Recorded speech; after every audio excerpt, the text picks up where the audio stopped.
Back with Senku's group, after giving Ruri the medicine, Senku began diagnosing her properly. From the sound of her breathing, he realized there was water in her lungs. Conveniently spotting a dead mouse nearby, he brought it back for dissection to gather more clues. Inside the mouse's lungs were red, swollen patches. It looked like a potentially infectious bacterium, something that could be transmitted from mice to humans.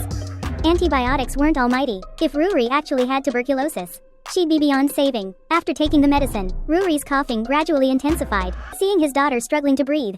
The former village chief almost beat the crap out of the science team. But Senku quickly explained that these symptoms were actually a good sign, proof that the antibiotic was working, and that Ruri only had pneumonia.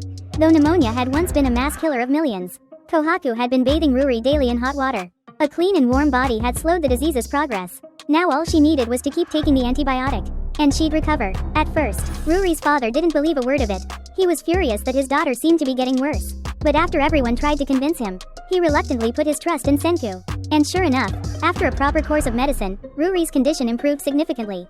Her energy began returning after all those years of suffering, and the sight made people around her cry out of relief. Thanks to this achievement, Senku was finally accepted by the entire village. He officially became the chief of Ishigami village. But the moment he heard the village's name, a flood of questions started forming in his mind. Right then, Ruri came to see him and explained she had known his last name from the start. As the village priestess, the keeper of 100 legendary tales, she knew the name Senku because it was the title of the final story.